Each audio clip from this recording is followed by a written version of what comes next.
Bonjour les jardiniers. Alors, que peut-on faire au mois de février quand on n'a pas de serre à l'extérieur? Bah écoutez, finalement, on peut faire plein de choses, hein. Donc c'est ce que vous allez voir. Je vous emmène avec moi dans le jardin. Allez, à tout de suite. Alors, on commence par les travaux manuels. Donc ça a commencé pendant que j'avais ma main la première semaine bien bandée.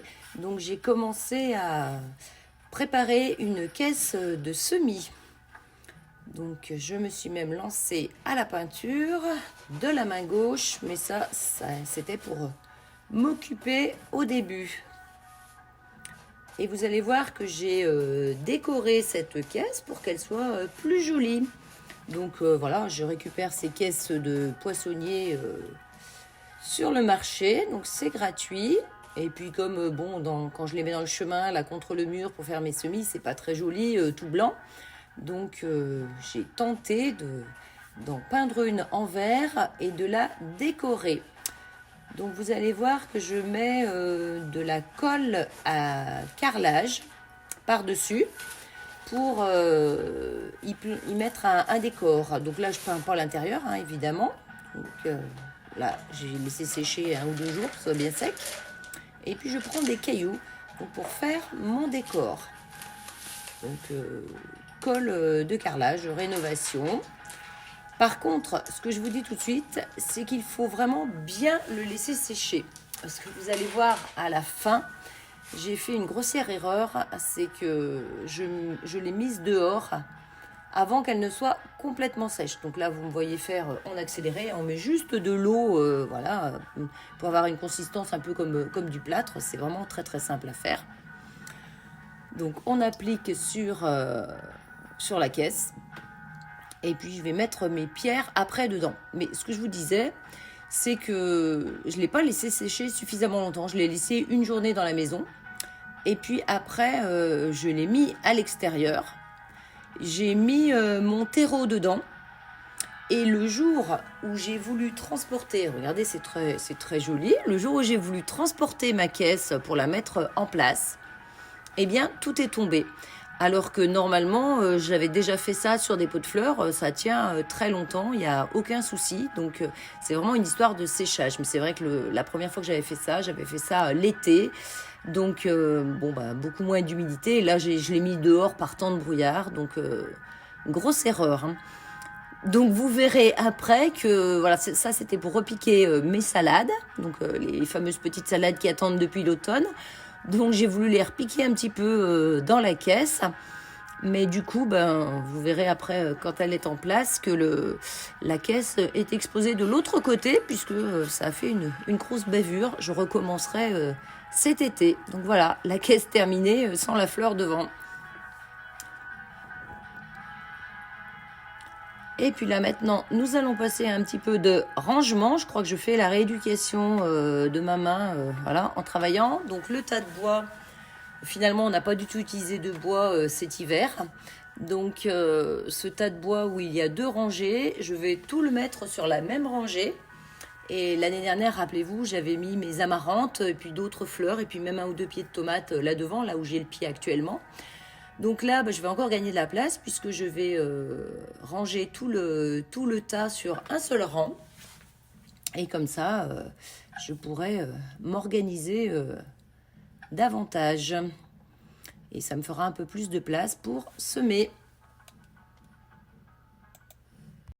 Alors, effectivement, la nature se réveille. Déjà, en rangeant le bois, j'ai trouvé des œufs.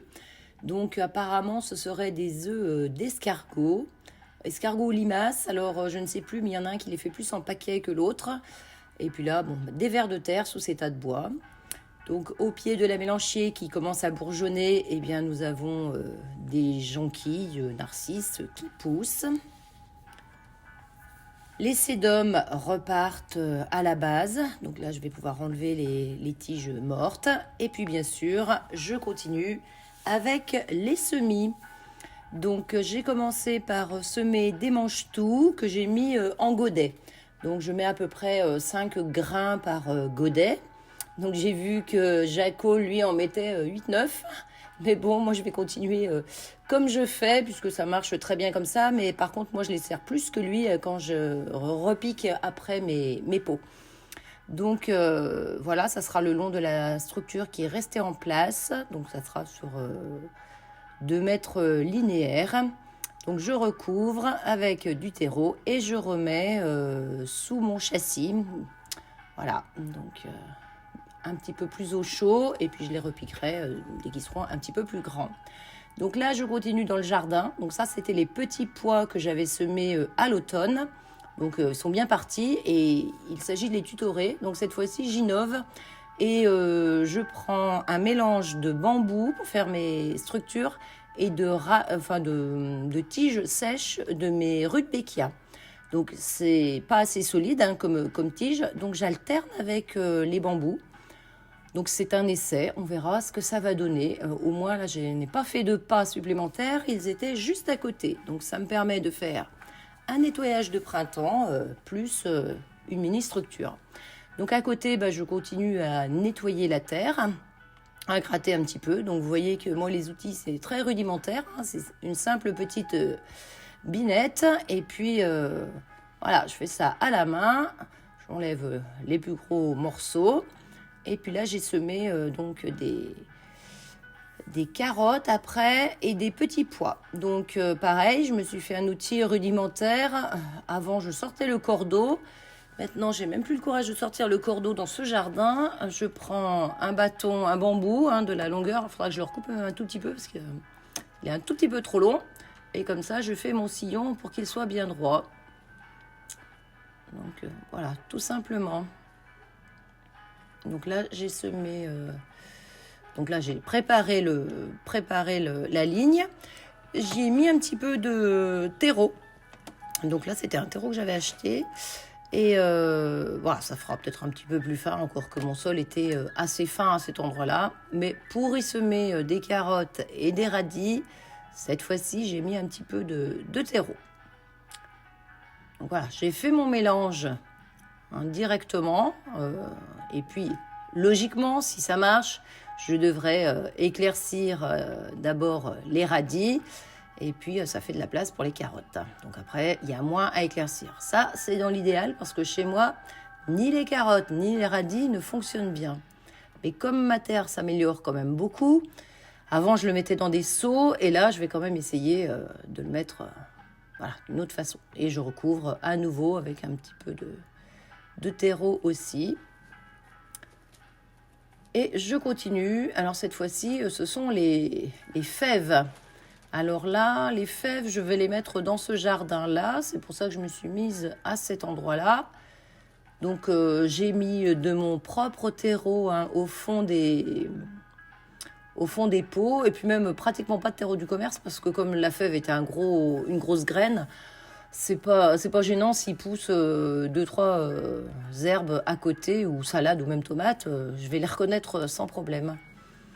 Donc voilà, là je mets qu'une graine par godet et puis je vais les mettre dans le carré que vous avez vu juste devant.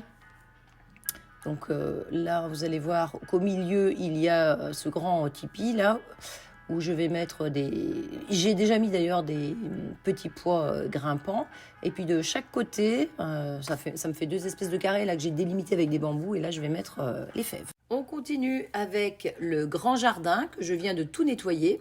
On aperçoit de l'ail qui a repoussé tout seul. J'avais pas dû tout enlever l'année dernière au milieu des fraisiers. Donc petite vue sur la serre, enfin la serre, c'est un grand mot. Le petit tunnel qui protège les salades et les épinards. Et puis nous allons terminer avec une vue sur un petit arbousier que je viens d'acheter Donc, il sera en pot, ça c'est certain, mais je ne sais pas encore où exactement. Prochaine vidéo, certainement, je vous saurai. Allez, je vous dis au revoir les jardiniers, à bientôt.